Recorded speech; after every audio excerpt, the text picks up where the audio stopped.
God, I'm so nervous. That was recorded. Boom, boom, zoom, zoom. Oh my God. He's so nervous, folks. Did you get that? I'm nervous. You could change your view up on the top right. I can edit these. It's fine. All right. I go to change my view.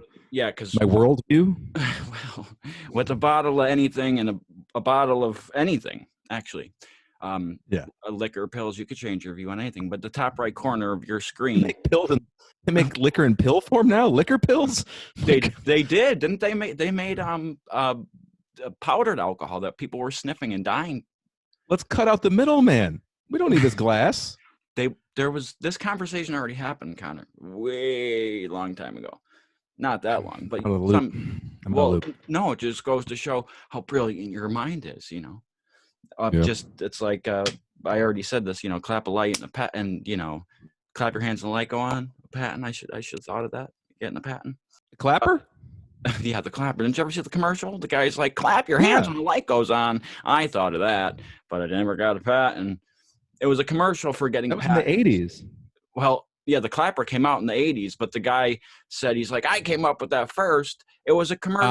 Now I get you. Yeah, it was. I thought you were saying you thought of that. I thought of a lot. But you could have. There are many script ideas that I've come up with, and my boyfriend can attest to this because I'll tell him about things I'm either working on or have worked on, or ideas. Yeah.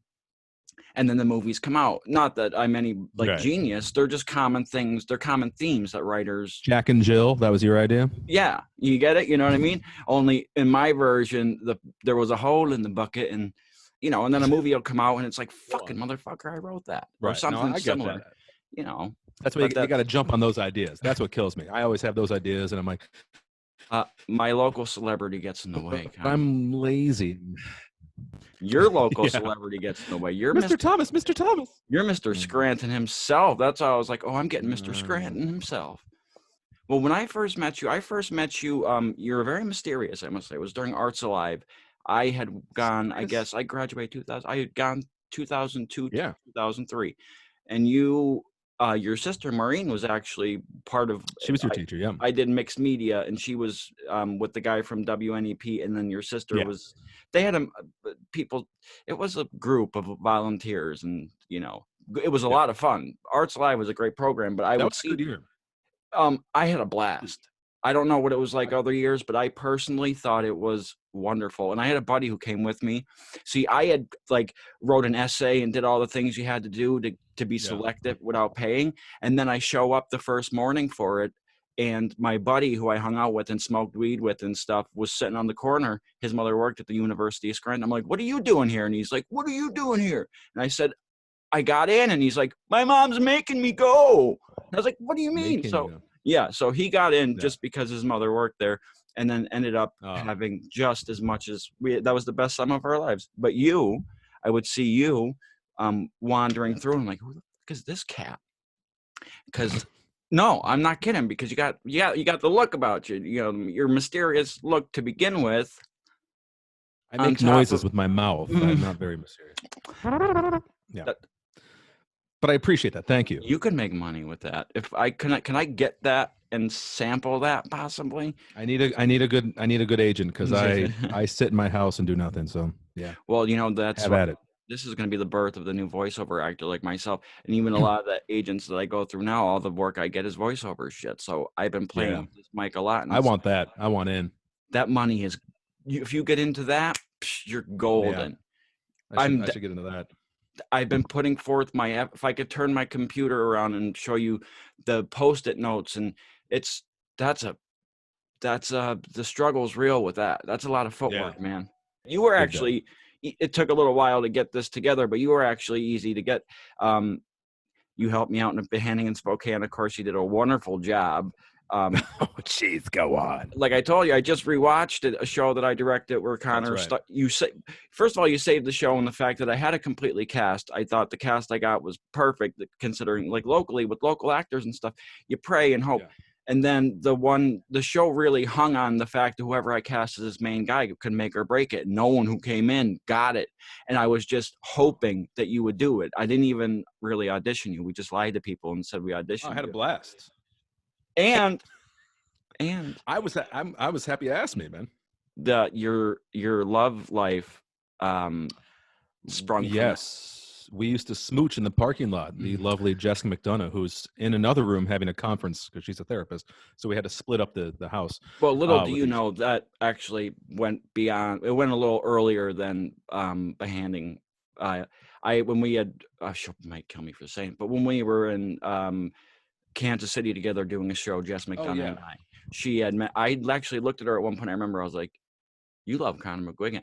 And it just like, I forget how line came up, and she might not remember this, but this is exactly how I remember in a backyard. I'm sure she will deny this, yes. You guys must have had telephone conversations during this. I won't say when, just in case it conflicts with some other relationships or things, but that was in the air. So then when I was casting Behanding in Spokane, which was months, if not a year.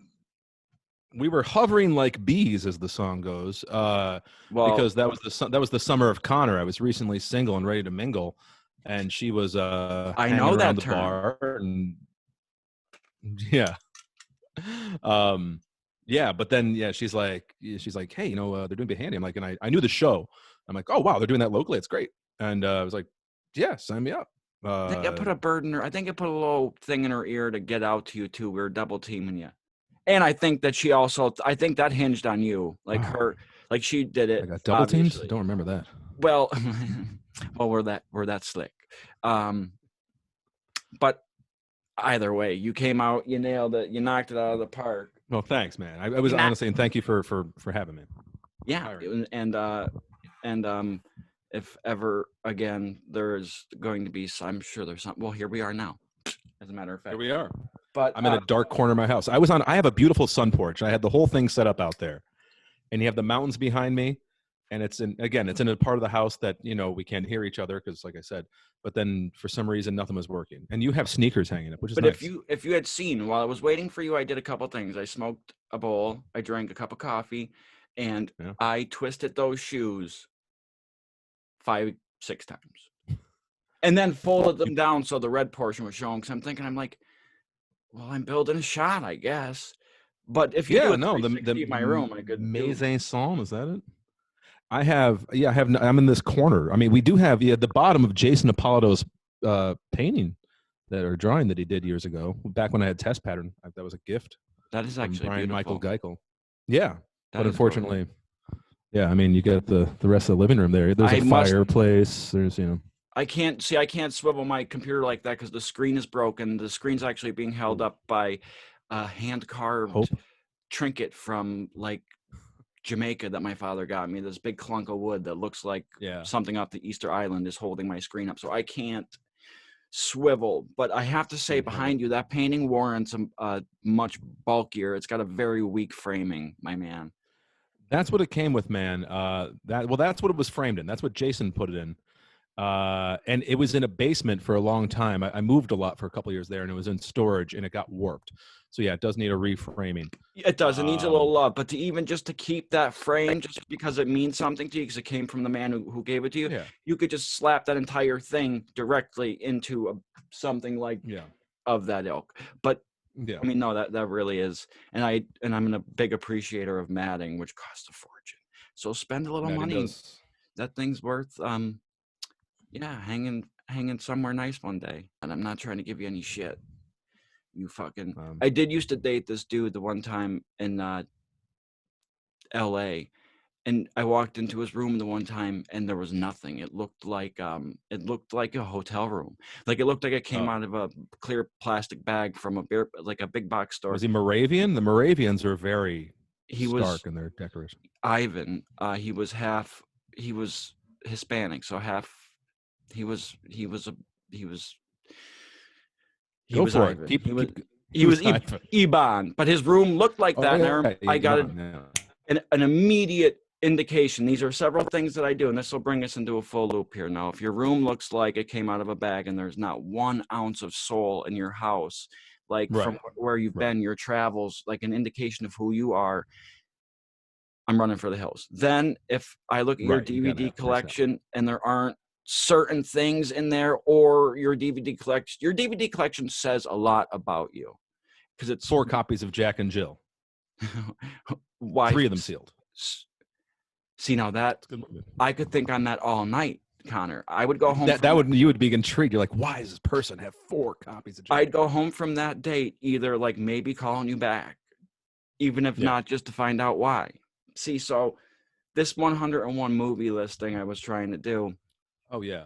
Is basically based on the fact that there are other things I do want to discuss with you, but I want to give you a gist on the 101 films again, because I want other people to do this, you know, and it's not The Godfather, and it's not Apocalypse Now, and it's not The Shawshank Redemption, although those movies are loved for whatever reason. So if you want to debate those, great, we could debate those. But overrated.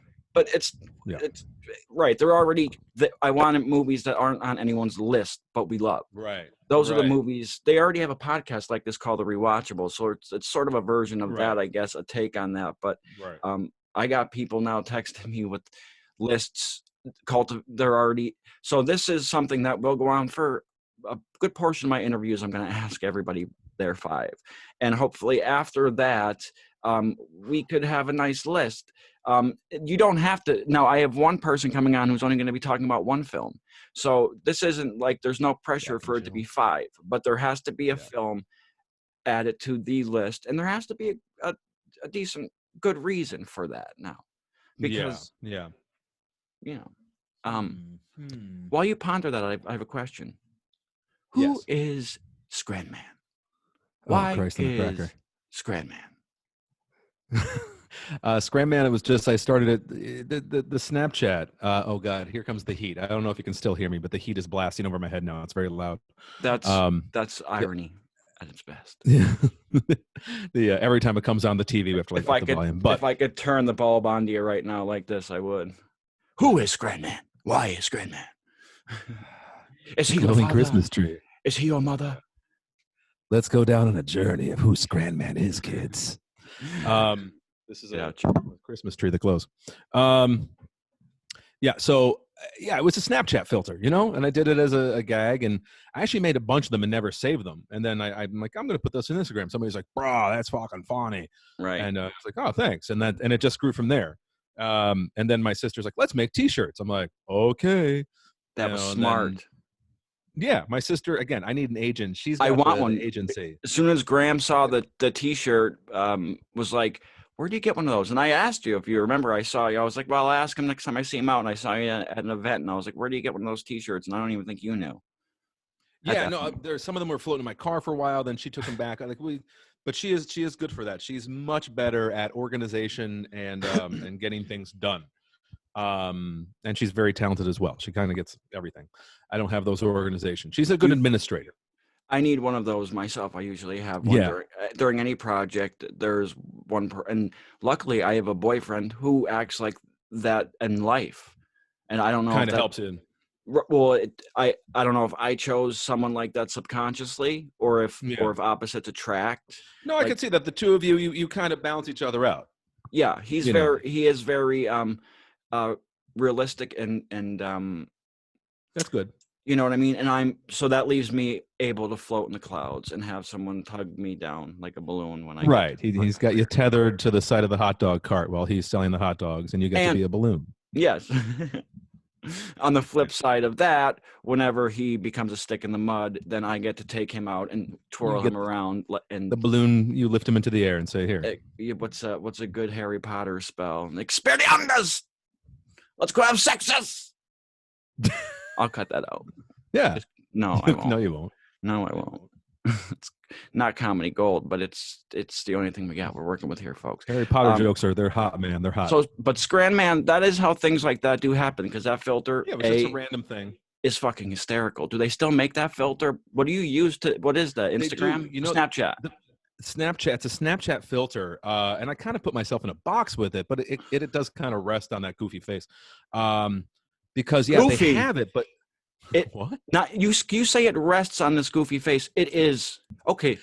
I won't put you on the spot now, but do Scran Man now without the face. It's down. So that Casey Thomas is on the laptop now. Is that some sort of like talk show? I don't know.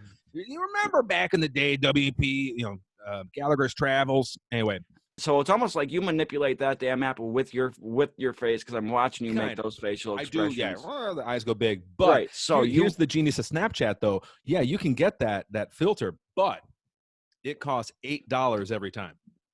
I And heard if you something want it about for, that.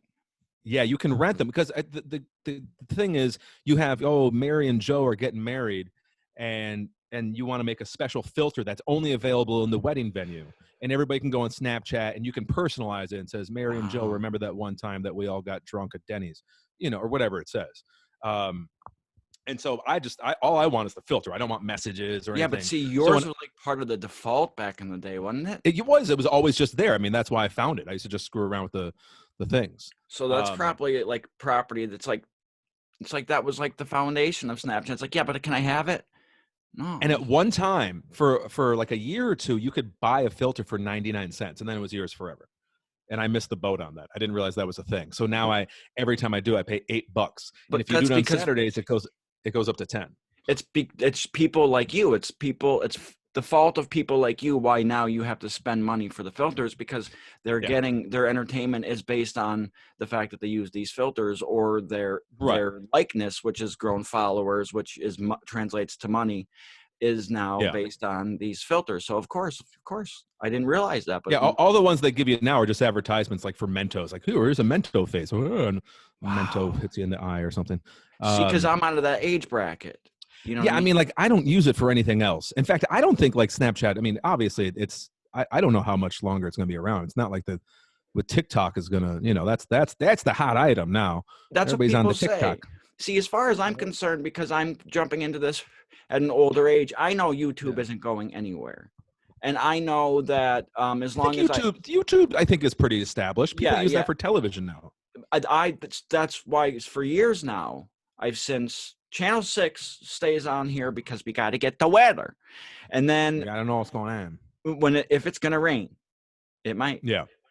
But otherwise, I'm on YouTube. I fall asleep to YouTube. Everything exists on YouTube one way or another. So I know that's not going anywhere. But for an not older, but just outside that generation, there's nothing for me in TikTok. I can't. What am I going to do on TikTok?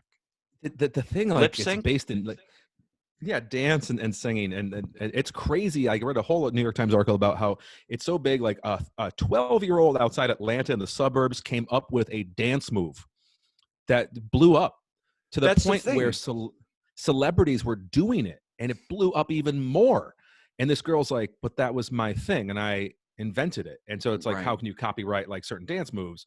Even though the backpack kid got money for the floss, because whatchamacallit, the Fortnite guy, Fortnite was using it, and he's like, I invented that. That's how fickle. Well, I mean, they will. Then there was a case there somehow, some way. But that girl, it sounds like she just didn't understand that is your likeness, and you are pretty much relinquishing any rights to your own. Well, I think it's a whole new era of copyright law. Boy, this is getting into an era. Well, aside from that, because that's the thing with younger kids and TikTok, I think it's a flash in the pan. You can get a bunch of views and pass it around for a little bit because you did a really clever thing. But I'm not interested. That's not my interest. I have interest in making content and doing podcasts and doing the stuff that I'm used to, what I would listen to. So that being said, your Scram Man was brilliant. Thanks. It gets lots of views locally. Everyone loves it. I want a t-shirt. It gets passed around. Depends on the topic. Pizza's a big one. And also, like, and again, like, this is all just local stuff. So it blows up. It goes up and down the valley, maybe even down to Hazleton, if we're stretching. But yeah, so I'm thrilled. I'm happy. I run into people all the time. They're like, are you Scram Man? I'm like, no. I'm happy about I'm excited. I'm fangirling a little bit, and I know you. Oh, thanks. Oh, man, it's in my computer right now. P.S. Everything we're talking about right now is hilarious, because this would never make sense to us 10 years ago. But that's the thing. Or 15 years ago. I find this so fascinating. And then it dawned on me once I did after doing it with Simone, I'm like, or after even just doing the read-through we did the other night with a group of us, did a reading of A Midsummer Night's Dream, just for shits and giggles to test run this. And I'm like it was like a light bulb that went off, and I'm thinking, like, this is it. All right, fine. This is just as good. And why get in the same room right now anyhow, since we can't, obviously. But the conversation I had with Simone yesterday, if you go and watch it, we delved into what and I asked her what she thought the future of the arts and our platform is as entertainers, whatever Yeah. form it comes in, what her take on the future of it is post COVID. I'll ask you the same thing, the adaptation of all of this, because we're having to be use our ingenuity in a time like this. What do you see coming from it? This is honestly, it is going to be weird. I think a lot of people have adapted, and I don't know. I think it forced a lot of people to be creative and do things. Now, I don't know if it's going to stick though. That's my only thing. It's like I think it's awesome that I mean, the first 2 days I went and like made a song on my computer. I made videos. I did all this stuff just because I can't sit and watch. I mean, I do watch a lot of Netflix and all that, and YouTube and all that. I can't do it forever though. So I'm like, brain needs to do stuff. Right. But I'm hoping it'll stick. I don't know if it will. Because I think it's great. Like Pat Finnerty has been going on Instagram every day and figuring out how to play a song in an hour. He has a survey during the day. What song do you want me to figure out? And people are Wow. throwing all these songs at him. And then 4 o'clock, he sits there, sets up a beat, and figures it out. And people are commenting, and there's just stuff like that. Well, I've been doing trivia live for the Bog on Instagram. That's awesome. So you've been you've been keeping that alive through this. Or Yeah, I thought, and because Simone's brother has been doing it from Brooklyn. Well, I think he's back in West Side now for the he is. I duration, just saw him. I saw him via this yesterday at Simone's house. and I saw like I typed up the questions, put them on Facebook, and I saw he was doing it live. I'm like, oh yeah, I could do that. So completely stole his idea, but I mean, it's all friendly. We talked about it. I said, hey, if you don't want me to do it, I won't. He's like, no, go for it. No, So, you're not stealing it. It's just evolution, baby. That's evolution. It's evolution, baby. Yeah. And that's like you said, I do. I hope it sticks. But it's like what I'm doing now, because we were saying people have the time now to They do have the time. explore their own interests. And Yeah. Pat Finnerty. Yeah. Yeah. So going on YouTube and figuring out a song a day is no different than me trying to get 5 movies out of people and interview people. Right. And this or that. And I know, and here's the other thing is like, I know a lot of people are feeling this pressure that they because they see people doing this, and now they're feeling pressure like I have to produce because I have time, and I, my lovely girlfriend Jessica's a therapist, and also like you are not obligated to do anything. That's just it's an extra societal pressure. Like, wow. Oh my God, Casey's doing a podcast. I have to write a play now. Like, it's like you don't like just relax. I'm going to say this free time. And I don't want to cut you off because it's tough with going back and forth in this sort of way, but actually not as bad as it could be. I have seen the same exact thing. And it wasn't, someone sent me a message privately after an upload or two, and they're like, oh, I see some other people jumping on the bandwagon, which was fine.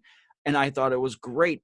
Then there were some other people that I saw that were just doing it for the sake of doing it. There was one kid I caught today, Matt Sheeran.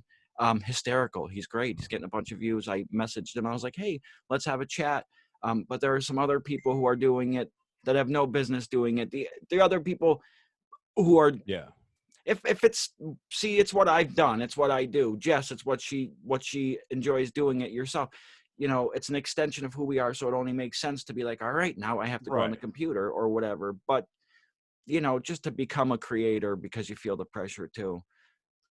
Yeah, I mean, it's interesting. People just need to relax. Take this time, look inward, man. Right. Find out who you are. It's not all about this. Like, it doesn't need to be broadcast. So no, it's a fine line we're towing here. Because I'm actually during this time, I started writing a little radio murder mystery thing. And I'm going to give the script to my friends and just have them send me the recordings, and then I'm going to put it together. It's really goofy and dumb. And this is again just for something to do, just because I thought it'd be fun and. I know they're sitting at home. I'm like, just speak it into your phone. It's going to sound like crap, but that's half the charm. And that sounds amazing. And I do agree with that charm. But I've just spoken to someone yesterday who was thinking about turning something into, that reminds me also, you're part of the Scranton Shakespeare Festival. I am. What's going to happen with that? They're not going forward. They just released, they are putting the kibosh on the season for health reasons, because they do start it back in May. Rehearsals start in June.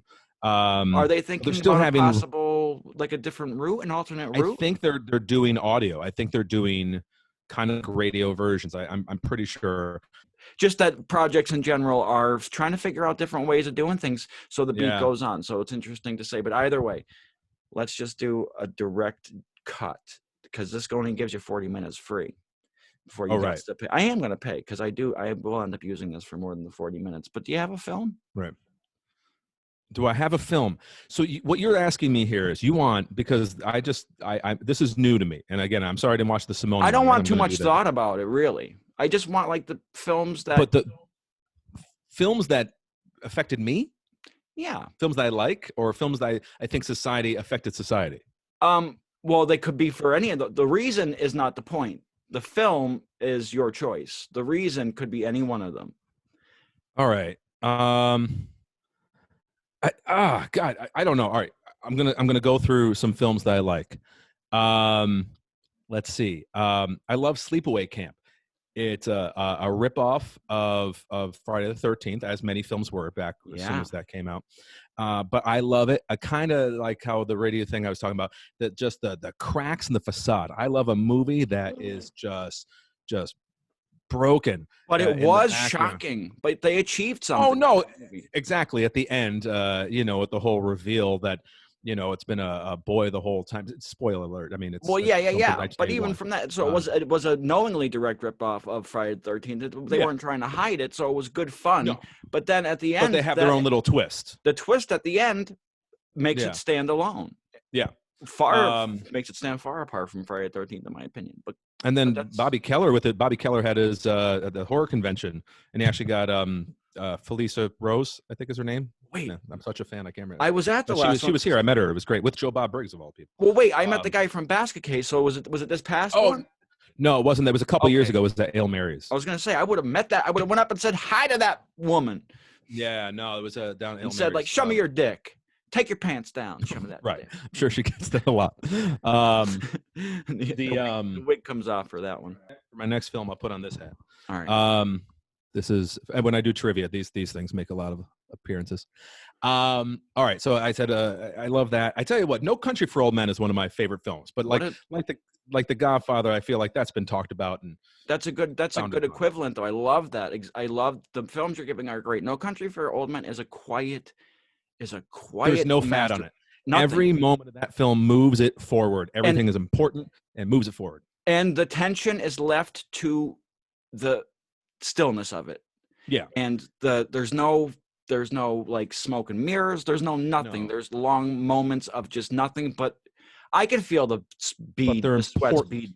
Yeah. What a beautiful pick. Javier Bardem in that movie shows Anton Chigurh, man. Yeah. What a brilliant performance. He's buying the gas and he's got the coin and the peanut thing. Oh, that guy! When he's eating the peanuts and the peanuts expand, the wrapper expands because the tension's finally going out because the guy lives. It's great. That's one. Oh, you know what? Speaking of, because I love quiet films. Like I love the films. 70s films are great. I love because they took their time. Right. The Conversation.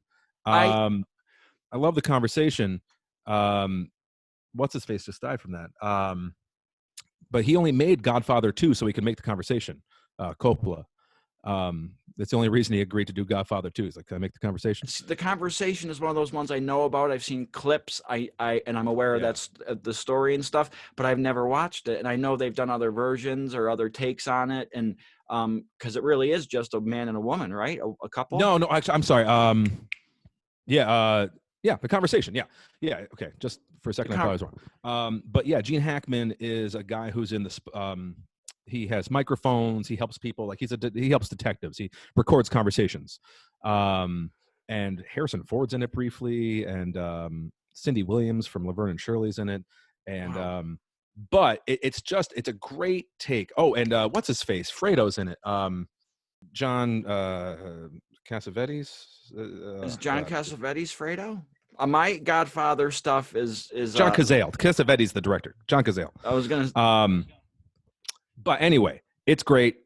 And do you remember there's that movie with Will Smith and Gene Hackman that came out where, again, the government's like spying on Will Smith, and it's Gene Hackman. And that's like, it's not officially, but it's kind of like Gene Hackman's character later in life working for the government. Oh, I see you. I see same universe or extension of or loosely. Kinda. I mean, there's allusions to it. But anyway, the conversation's great. I tell you what else. You know what I think is an important film? In science fiction, it's not a great film. It's slow, but 1950s is The Day the Earth Stood Still. It's a great movie. And Yeah, Klaatu brought a Nikto and all that. And the reason for that is it's the speech about Lincoln. No, the reason it's great, I feel, is it's one of the first films. I don't think it's the first, but the first like very popular film that said the U.S. government was wrong because they're the ones who screw everything up in it.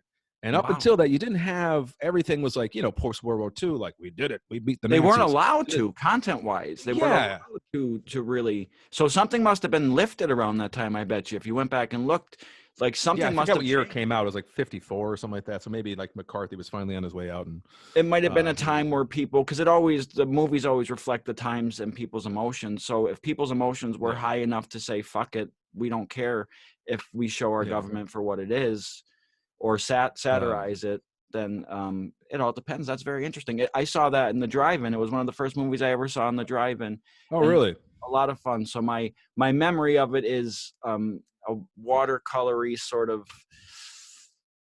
blurry vision of it, but I remember it, and I remember it being a lot of fun. I remember being captivated by it as a kid, and and Yeah. your film picks are wonderful, just even off cuff. When I was a kid, my dad took me to see a 3D version at the Kirby. It was Halloween, and we saw a double feature of Creature from Black Lagoon. But I remember also seeing, oh my God, my brain is going not They Live. Although They Live is also a great, Yeah. I would put that in there. But what do you call it? Invasion of the Body Snatchers. Oh And well, as a kid, geez. I remember the original version in the 50s, and I remember like as a kid at the end, because the pods are still going out, like he didn't stop the alien invasion. As a kid, I'm like, what? That's like, it was like one of the first times I remember like the bad guys are winning. This makes Yeah. me feel so weird inside. I'm Right. questioning myself. I didn't know anything about the communist overtones because I was 7, but Now you um do, and that's the whole. now I do. That's the whole point. That's the conversation I made through this and Yeah, wanted to explore this and dive into it because movies shape us unknowingly. We watch things and they are part of the things. They're part of our molding. They're part of our yeah, fabric. They're part of yeah, our understanding of ourselves and of the world. They're how we live vicariously through other people and situations and yeah. things. They end up really molding us, and they are important. That's why knowing a person's DVD collection is a very good indicator whether or not you should procreate with them. That's In my true. The case, books just and the have, DVDs. just I don't Um, procreate, but I I could think I think make. also I'm throwing in this list things that are important. In the same vein that Duck Soup was completely out there for 1930s with the Marx Brothers, I think also the same thing happened with Anchorman and Wet Hot American Summer in the early 2000s, because Oh, the 90s was all there's something about Mary and was very which is whatever, it's fine. But then right. those two were so like they're unapologetically just funny, off the wall, you don't know what's coming next comedies. And I think that affected stuff. Now, at this point, people quote Anchorman. You have bros, yo, Well, we're going that's to I watch mean some Wet Hot. that's a whole But different conversation. Movies that have um you know changed things, the way things are done. I have to cut this short because I don't know Oh, shit. where we're at with time, Yeah, no, because I got. we have to stay free for right now, but it's been a joy. Yeah. I could go on talking with you. I'm sorry. I Sorry, wish I Justin. could have given you a little bit more time to think about the films, but I like them off the cuff. I like people just, This is off the cuff. Yeah. so I appreciate that, and I'm thankful you took the time to do this, and it was a Are you lot of kidding me? fun. I'm so glad we got together and do this. And if you ever want me back, I'll do it. I'm Oh, gonna wait, before we go, I forgot. quack quack, motherfucker. Yeah, it's a chicken, not a duck. Okay. I I'm back. Well, good thing you distinguished that, Howard. I thanks for that, but Yeah. it's not in the bottle until this thing records, uploads. Anything could happen. A plug could come Right. up. But here we go. Goodbye to the Yeah. world. Thank you, Connor McGuigan. Hey, you got it. Thanks a lot, Case. Have All a right. good one, guys. Bye.